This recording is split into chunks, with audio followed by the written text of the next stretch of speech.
Kolekta may gala diri sa atong panagmanuban, serbisyo publiko sa 96.7 Muse Radio Davao del Sur. Sama sa gigon ganiha makauban nato diri sa atong panagmanuban, at least natagaan ta gigayon bisan sa iyahang busy kaayo nga schedule. Daghan tag mga issue nga isgutan diri, mga balitan tukion. Kauban nato ang Lone District Representative sa probinsya sa Davao del Sur, way lain Honorable Attorney John Tracy Cagas. Sir, may hapon. Maayong hapon, Luel, og sa imong mga pinanggang tigpaminaw Sir, kini sa probinsya sa Davao del Sur. Sir, kumusta ang trabaho ni Congressman John Tracy Cagas? Unsay mga updates kasika, sir?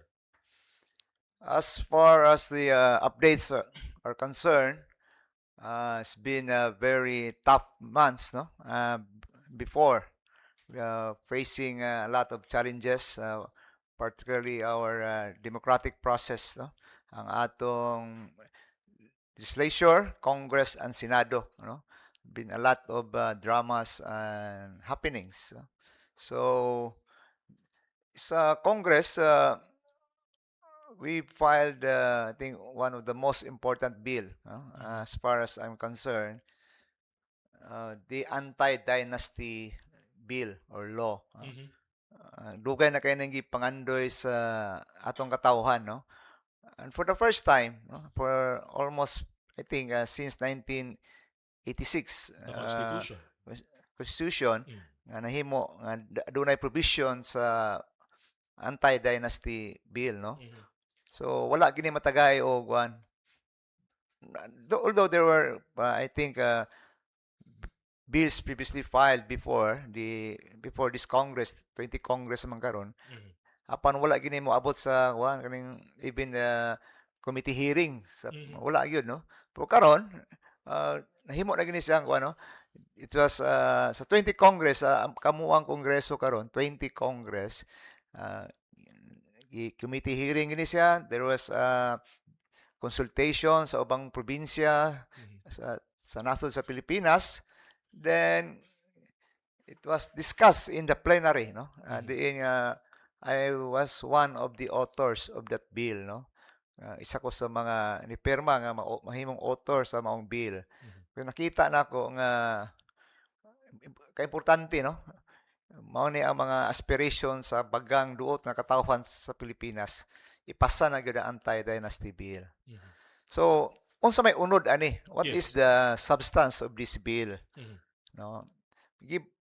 Gibawal within the second degree of consanguinity or affinity nga ang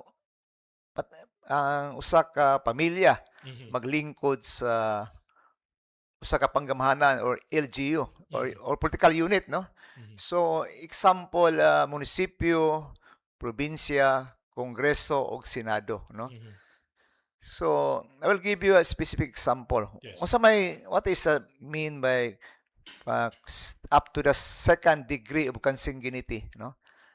Kuan siya, no? It is by kaning amahan o anak. Okay. That's first degree na. Dayon anak o puros anak or igsuon, that is second degree. Okay. No? So amahan, anak o apo, second degree gyapon na, no? So mo na ang kuan kung panalitag mag-asawa, no? Mayor or vice mayor or anak konsihal, di na pwede, no? Bawal na sa maong balaod, no? In the same manner kung sa provincial level pod, no? Governor, vice governor, mag-asawa o anak ba noon, board member, bawal po na siya. No? That is the law. First time, no, nahitabo sa Pilipinas, no? Sa Senado pod, collegial body man na sila diya, no? Bawal pod kay magsuon man sila, no? Yeah. Which now para sa mga kadaghanan sa mga congressman nibutar, no? Daghang kay buto atong nakuha ato nga, pero there's now doubt kung mapapasa ba ni sa Senado. Kaya kasagaran sa Senado karon magsuon, no? Cayetano, Villars, Tulfo ug Estrada, no? 8 ko na sila, no? So pero kani nga bill gikuan gini gilidak ni siya pasabot ang lidak gitagaag priority. I think President Marcos want to leave a legacy. Legasiya niya nga sa kadugay-dugay panahon siya ra gyud ang presidente nga nakahimo nga pagpasa sa anti-dynasty law. Kay buot mo matag presidente manggod, doon na sila gusto nga ibilin bas nga mahinumduman bitaw sa nga legasiya niya. For example, sa itong ano lang, si Cory Aquino, unsa may mahinumduman itong Cory? Carplo, Carlo, panahon ni Ramos, unsa man itong mahinumduman kay Ramos, katong ARM, di ba? ARMM law. So, every president want to leave a precedent or a legacy na diin siya ang mahinumduman. No? So, ako nakita kang presidente, gusto siya magbilin o legasiya nga siya ang presidente nga nakahimo nga ganing anti-dynasty bill. But it was criticized. Lasaw daw ang maong anti-dynasty law. Your reaction to that? There was a bill filed by the Makabayan Bloc or what we call the minority, no? Pero later on, they acceded to they even voted for the version, no? Ni version sa House ni Speaker Buji, di? In fact, ang pamilya ni Speaker Buji, balo mo sa Isabela, nga halos tanan ilahan na ng parinti tanan diya, no? So, ingon siya kung kailangan talaga ito yung utos ni presidente na so they are amenable, no? Na madisban ang ano nila, yung political dynasty sa Isabela. So, I think it's a good start, no? There's no such thing as perfect law. Pero mas importante nga sugdan siya. We can amend that or refine that later on. But I said this is the first time nga umabot ng plenary, pumasa ng Congress, no? Ngayon papunta ng Senado ang bill. How would it affect ang pamilya Cagas, which you belong and also undeniably part of the dynasty yapon? We are also affected, no? For example, sa pamilya ni ako or si Joseph, no? Hindi na pwede na pag mayor yung isa, yung asawa or anak maging konsihal. Vice mayor, di po. O vice mayor, hindi din pwede, no? So, or sa, yan. Congress, isa lang. Wala kasi isa lang. No, I mean, pwedeng ingana nga set up ka ron. Igsuon mo, pero naka sa Congress na siya sa city, pwede na. Yeah, pwede siya. Kay iba man ang ibang jurisdiction. Yung iba rin ang butante, no? So, ang butante, Digo City is butante ng Digo City. Yeah. Whereas sa Congress, buong Davao del Sur. Yeah, so, that is how we define the jurisdiction. Yung sino yung mga butante, no? For a certain position. Maigo ba siya dito sa mag-asawa sa province pod? Mark and Yvonne? Yes, maigo gyapon, no? Si Joseph maigo siya dito? Dili na. Dili. Kung mo example mo dagan si Joseph o governor or vice governor dili na kay fourth degree naman. Okay. Fourth degree na siya. Okay. Pero kanang kasamtangan set up karon kong sa province, the governor is the wife, the husband is the vice governor. Igo gid kay na. Igo na. Bawal One na must give way, kumbaga. Bawal na siya, bawal. Bawal na siya. So at least kuan gyud siya. Di man siya ingon nga lasaw. Klaro gyud siya pod, no. Nay substance pod nga maong balaod nun. Yang ato lang ginapaabot ang Senate version. Senate version. Mao nga si karon Do you think the Senate has enough time na pa sila impeachment ato bangon? Dali raman kung trabaho lang yun, no. Seryoso lang yun ang kuan. Dili daghang kay drama, daghang kayong ano kay ultimately man god kanay senador ka man, congressman, we are here to do our job, to do our constitutional duty, no? Dili man ni kuan battle of personalities, no? Battle of ani trabaho ni nato ni battle of principle and our duty, no? Wala na kinsa man ka diha, regardless of who you are. We are all accountable. Sir, pag human ninyo, naka-Senate break man mo, pag-resume ninyo, so na, and then magsugod na pod ang budgeting nato, kumusta ang inyong pagpangandam na po dana, Kong? Uh, right now, ang budgeting na to, no, we have, pagbalik na, sugod na po ang mga committee hearings. So, ang pagpangandam, okay man ang wala may problema. Katong the past years, no, katong mga daghang mga for later release FLRs na daghang apektuhan nato, even as naapektuhan ato atong probinsya kay for the president, no, daghan siyang gipang kuha nato, gipang kuan ba, Vito. gipang bito. Wala niya kay mao to ang ugat na scandalize ang nasod, no, tungod sa mga ghost project, no? Ghost project, no? Mga nga mato na daghan yang gipang bito dito, daghan. Even our province naapektuhan ta ato na ng mga gipang FLRs for greater release. So I think moving forward, it's a lesson, no? Every generation ako nakita sa Pilipinas, no? Natay karon election ba? Makatunan, pero maka-bright po ni Pilipino sa una atong minduman scandal sa PDAP, fertilizer scam, karon wala po ghost project, no? Flood control, ka-evolve siya ba? Evolve bitaw. Bida, way kahumanan ni binuang ba? Do you think we have the loss o naga-catch up ba itong mga balaod nun to para mahunong mapugna ni mga corruptions? Na naman, pero sa kompleto naman tauhan, balaod, no? Pero pag-implement lang yun, no? Pag-execute ba? Pag-implement sa balaod, no? Pero I think, in fairness naman sa administration ni Presidente, si BBM, no? Anay nga priso, anay nga dakpa, no? Even the good secretary Manny Bunuan, who is close to the president, no? Paano siya? Isipang siya warrant, no? Si Senator Jinggoy for mga plunders, no? So I think it's a good start, no? It's a good start nga ang gusto mo makita sa mga tao. Okay. Anay na nga bulgar, walang problema. Ito mga mastermind ba? Ito kasi mga utok. Ito yung mga priso. Okay. Daghan pa kayo, daghan pa kulang ba? Although, one of them, yatag na ang 5, no? Anay na nga priso nga senador, mga district engineer, secretary level. Pero dapat gusto mga tao, i-poll na yun ba? Ato man tinudon Yes. Ato lang yun yung tinudon. Dili nga, midya-midyahan pa nato ni. No? Inana ang bata. So, man ang gusto sa mga tao. Ikaw na yun. No? Okay. Sayang, kwarta ko na, kwarta. That's people's money, no? Taxes, people's taxes, people's money. Dayon, gilustay, gibinuangan, for personal interest.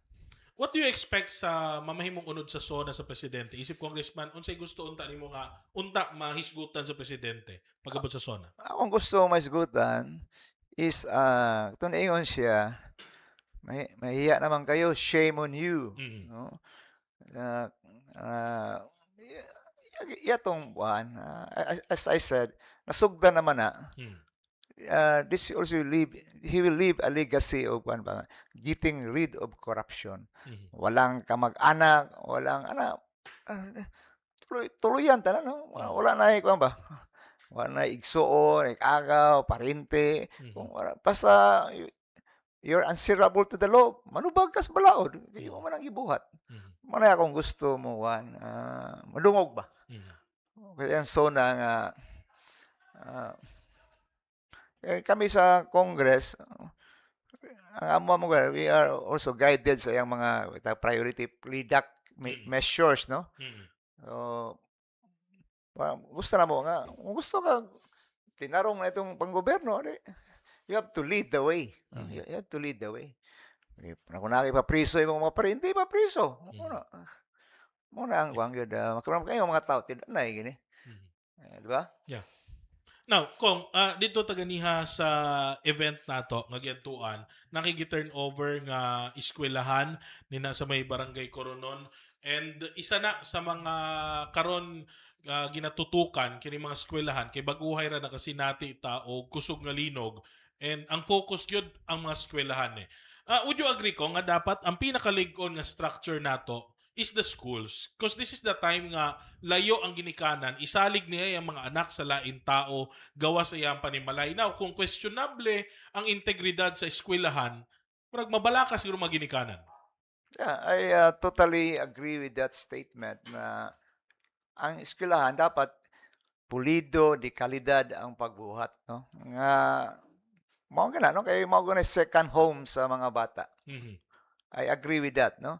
So far, there is a Davao del Sur, no? Kato mga bag-o na tong nabuhat during my term. Mhm. Wala nindot man kayo, no? Mhm. Wala may mga kuan nga guba, no? Mhm. Wala ba mga eskwelahan nga Mhm. karaan na jud kayo, Yeah. no? So mana nga na yung mga cracks, no? Mhm. Pero katong nahitabo sa Matanaw, wala to, guba na gito daan. Yeah. Abandon na to. Mhm. Since 2019, no? So wala lang to siya mademolish kay walay kwarta, pero karon nibigay na gyud, no? Nibigay na. Wala di naman to siya ma-repair kay structurally defective na to siya. Mhm. Useless lang i-repair to, daghan pang madisgrasya. Mhm. So, Sir, how do you make sure pag na mga ingani nga mga request sa imong eskwelahan, syempre ihatag man gina nimo dayon, unsay guidelines nimo, advice nimo sa DPWH nga mag-implement ani nga proyekto aron masiguro ang kalidad ani? una sa tanan, no? Ang role sa Congress, no? Kami mga congressman, we have what we call oversight function, Mhm. no? We provided, kami ang mangita kwarta, manungkit para to a certain project, example, school buildings, no? School buildings. So, ang mga na, as to the implementation, it is the karon, duha na, no? It's a DepEd mo implement or LGU or DPWH, no? Mhm. So, ako I choose DPWH mo implement sa ako ang projects kay proven and tested na, no? For the past 4 years, wala man po kita na ko nga binuang gwapo pulido pagkatrabaho, no? Mhm. So, tungod sa volume of volume of kaning building, school buildings nga pagaymoon, karon gitahasan na po ng LGU Mhm. no, to implement projects sa DepEd, no? So, Mhm. I hope nga maayuhon po pagtrabaho sa LGU, no? So, importante nga for example, Davao, daghan pa kay kulang classroom diri, daghan pa kay kulang. Mhm. And does that still belongs to your priority ang pagpatukod og daghang eskwelahan Of sa course, mga umaabot nga budgeting nato? yes, mao gina kay mamanay importante kayo, no? I said ang atong kabatan-unan mao ang pag-asa sa atong nasod, paglaom, no? Mhm. Mhm. So the future starts with the school. Mhm. Okay. Sir, baguhay lang pod na kumbaga murag na shout out ni DepEd Secretary Sani Angara ang isa ka project na gi-turn over nimo katong sa Tuban nga elementary school classroom ng pag-asa iyang gi-hashtag dito. Your reaction to that? Well, I'm very glad, happy, no, to know nga sa kadaghan-daghan nga school building sa tibuok Pilipinas, yang gi-feature ang Tuban Elementary School, no? Nga bag-o ra nato gitan over. In fact, naagi ka dito, no? So imagine pasabot nga ang Davao del Sur school buildings or Department of Education na kuang yun na nindot nga pagkatrabaho sa mga school building. Gwapo gyud, gwapo. Walay binuang, no? Walay binuang. Nindot kayo ang mga buildings nato. Sir, katong ni aging katong linog nga niigo sa ato 7.8 magnitude. Nakita nimo ang reaction labi na sa mga maestra kay sila man gyud nangunay didto kay flag ceremony pa man. May natong laudable no ang nahimong reaction sa ato mga maestra nga sila nagpakalma sa mga bata nato. Ito, kaluoy sa Dios na timing ito nga wala pa magsugod ang klase. Mm. Murag flag ceremony, no? Mhm. Kasagaran. So, mga to nga kaning earthquake drill gyud, no? Para sa kuha importante gini, no? Kay we are portag Japan, no? Earthquake prone ta nga nasod. Mm. So we are the tawag nila the fire, ring of fire, no? So appeal tira daghang kay mga bulkan sa ilalom sa dagat, no? Mhm. So every now and then naging linog. Kaning ginahimo nga earthquake drill every year, kaduha man siguro, kaduha. Mhm. So, padayon no? Kay nindot kayo, no? Murag ang mga maestra, wala na sila maratol ba? Yes. They know what to do. Mhm. So, ilang gipakalma, gipalingkod ang mga estudyante. Ang nakakuha na, pasabot nga, wala yun, no? Al, nag, nag, nagmatngon na yun ang mga maestra o mga estudyante. They know what to do in times like this. Trained na pod sila. So at Oh. least again, kudos sa mga teachers nato kay sila magikauban sa mga bata panahon nga wala ang mga ginikanan diha. Now, on the other issue na pod kong murag baguhay lang nahimo na pong trending na pod kining issue sa Pasig kundi nagpasa ka og usa ka house bill nga buot nimo nga himuong ecotourism park ba ang Pasig? Can you explain, elaborate on that, sir? The truth of the matter, kani siya nga bill, ah, para sa ko ako rin na siyang gisunod kang former Congresswoman Didi Cagas, no? Isip nagsunod sa iyang kuan, ako ipasa, no? Into a bill kay wala man na nahimo at that time, no? So I have no malicious intentions whatsoever, no? In fact, I was a board member then. Kabalo ko nga ano, pero ang katuyuan na to, the very reason is we want to promote tourism sa probinsya sa Davao del Sur. So mao to nga ecotourism, no? Himuon ang Pasig Islet. Una karon, just to learn lately, no? Even the provincial head governor opposing the bill, no? Iko nga ano mo oppose pa mo nga say inyo man ang ginikanan ako ra man ang gipadayon. Why are you opposing, no? So di no masabtan lang dagan silang utok, no? Pero kuan pero particularly mo para sa kuha ang panag-iya na it belongs to Santa Cruz, no? That is within the municipal waters of Santa Cruz ang Pasig Islet. So kung panalitan, dili mo na panag-iya sa probinsya, no? There's no such thing ba as provincial waters? Oh, wala. There was an agreement before between the former mayor, I think Mayor Lopez siguro at that time, then the province, no? So, pero verbal agreement lang to kong ha. We interviewed Mayor Lopez, no documentary agreement siya nga giipirmahan daw may tungod sa Pasig Island. So, wala agreement kung verbal wala siya unod, walay kusog, no? Kay agreements in mga inana agreements dapat should be in writing, no? Kay it involves money, no? Money sa gobyerno, property sa gobyerno. Dili na pwede istorya lang. Isa gani na sa gisite pod sa mayor sa Matanao kay nalagi na proprietary authority ang provincial government sa Pasig Islet. Now, mo gani ang atong question, unsay basis for mentioning proprietary authority? Kay gitan-aw nato kung dapat di ay na ay SB resolution, na ay MOA from the LGU going to the province nga dunay proprietary authority nga gihatag ang LGU sa probinsya. Pero karon wala man gyud na agreement na proprietary authority. Ingon pa siya kay ma-question daw sa state auditing rules. Mo to nakaingon si Mayor Tata Sala nga basig sila hinuon ang ma-question by COA kung ano sila nag-allocate og funds sa Pasig without clear documents between the LGU and the provincial government. Tinood na, no? Kung sa basihan, the legal basis for appropriating funds. Pero ang tumong gid sa imong balaod kong is for it to get fundings from national government agencies. Is that part of it? Among others, isa na sa mga tumong no, but the very nature or the very raison d'etre of the bill is to promote tourism for a province, no? Promoting tourism is one way of generating livelihood, panginabuhi, no? Sa mga tao, income. Kay daghang turista mo abot, daghang kwarta mo sulod sa atong probinsya. That is the primary reason. Mhm. Kung makatabang man ang Department of Tourism, mas better. Makatabang ang TIESA, Mhm. mas better, no?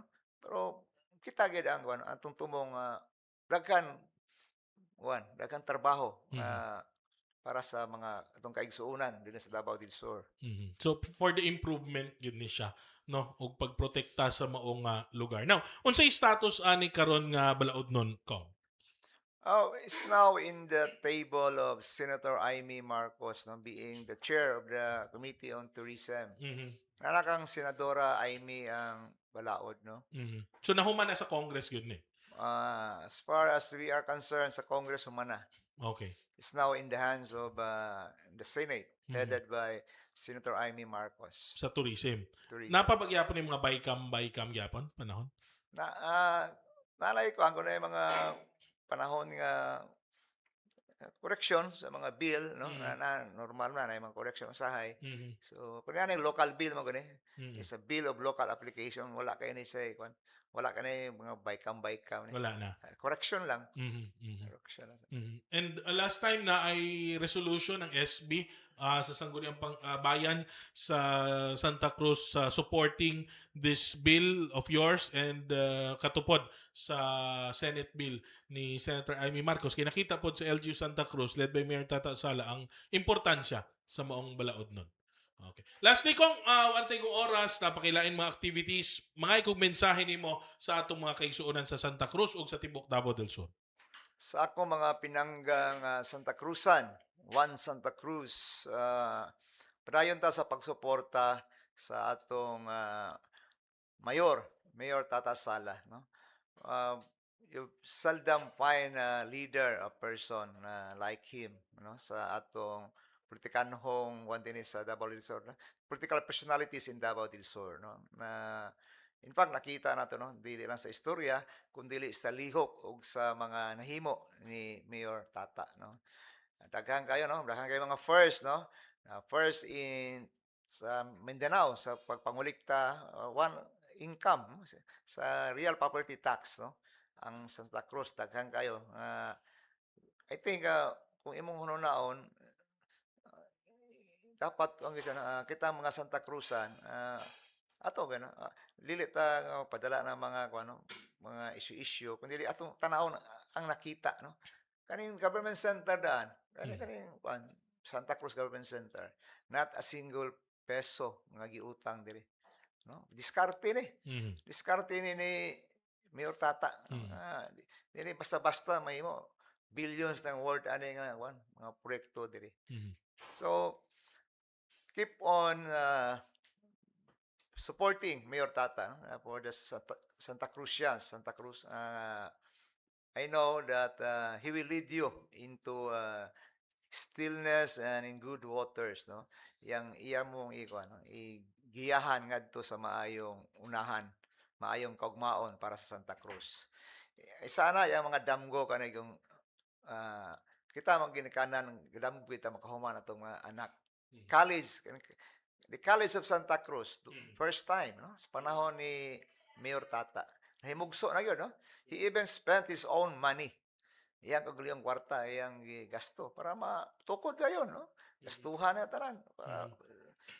Now, nagbunga na, nakita na nato, no? These are the things, visible things nga atong makita, no? Di na to, kaning kuan government center, Santa Cruz, kani pa umaabot pa, no, kana pa reclaim pa ni kuan diri area. Mhm. So I think 2030 na hantud mahuman ang termino ni Mayor Tata, wala kay ni nindot na kay ni Santa Cruz, no, ang ngayan na gani himuong syudad. Mhm. So wala mga Santa Cruz ay mga problema, normal man ang problema sa kalungsod, no.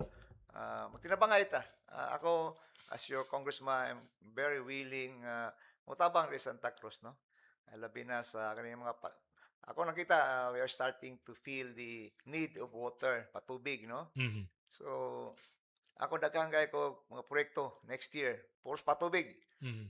Not Tibok Davao del Sur, no? I think I have 80 projects for patubig at 5 million is that is 400 million Mhm. investment for water in Davao del Sur. Mhm. next year. Hopefully, no? Muna akong i-propose sa Congress Mm. for 2026, 2027 budget. Kung nindot kayo ito mag-iingon na about Mayor Tata and local politics, mo po na isa sa usahay malimta nato kay lingaw kay ta sa mga national politics, presidente, VP, away, senador, away. Usually makalimot ta nga kining mga local leaders nato, di ba? Dapat kini ang tagaan nato pagdagad kung maayo ba ang paghatag og serbisyo sa inyong mga mayor, konsihal, vice mayor, congressman, board member hantod sa probinsya. Di ba kung dapat ilan ning tanong kay morning nagatagad sa ilahang mapanginahanglanong pang-adlaw-adlaw. Yes, kani manggong ano, karon manggod ang social media, mo na pagmata daan adto na yung cellphone, tan-aw dayo Facebook. Mm. So murag nahimo na to siyang habit ba. Mm. Para sa kuha, depende na yung kung sa imong ibutang sa imong utok ba. Mm. What you feed in your mind, mao na mugawas sa imong baba. If you imong utok butangan na imong basura, mugawas sa imong baba basura po. You feed your mind garbage, and out of your mind or heart is garbage also. So ang pinga na to atong ano, for our peace of mind, for our sake, ako awag ang mga katawhan, no? Labi na mga nga bitong murag nabuhi ka sa ba, nabuhi ka sa social media, nabuhi ka sa mga fake news, Yeah. nabuhi ka sa mga luwi kay I mean it's very miserable ba. Yeah. Miserable life, you're living a miserable life. Why? Kaya wala na kasi realidad, no? Wala na kasi realidad. Your reality is different, no, from the real reality. Kani ba mga pangitabo dire, tabos gawas nasod, nagahatag pa nagpagkaon sa tuwang pamilya in our table? Wala. Kasi mag-uol ka na gira sa kwan, pero wala man nakatabang sa tuwa personally, wala nakatabang, no? So all we have to do is have faith in our God, no? In our system sa atong Pilipinas, no? Because there are so many good things nga angay tanawon, no? Why focus? And tabo mo nato, ay siyam kabuk maayo. Siyam na isa nga di maayo. Dito ta mo focus sa isa nga di maayo. Atong kalimtan ang siyam kabuk nga maayo. Nganong inaana man atong pangunahuna? Why? Because we are wired nga kitang mga tao ang atong utok gusto ka ning ba bad news kanunay. The gorier the details mas maayo, the bloodier mas maayo. Pero the question is makaayo ba na sa tuwa? O makahatag ba ng peace of mind? Makahatag ba ng pagkaon sa atong hapagkainan sa atong lamisa? Dili. No, so ako I urge people to very mamili ka ba mo? Discerning, no? Pamili ka sa imong i-feed sa imong una-una. Don't feed your mind with garbage. Kasi si kagunit cellphone ko, mo ba yan ang imong algorithm ba? Mo na po na. Si kag search yung mga gubot, mo po na ihatag sa imong social media because of your algorithm based na sa imong habit. Imagine, nag-away mo mag-igsuon, mag-asawa tungod sa away ni BBM ug Sara. Hasta sa muka, no? Pati paminahon. Umatay labot din na nila. Wala tayong oras, may gala. Salamat kaayo, Davao del Sur, Long District Representative, Attorney John Tracy Cagas. Salamat kaayo. Balik ta pag umasipila kumapay na. Standay.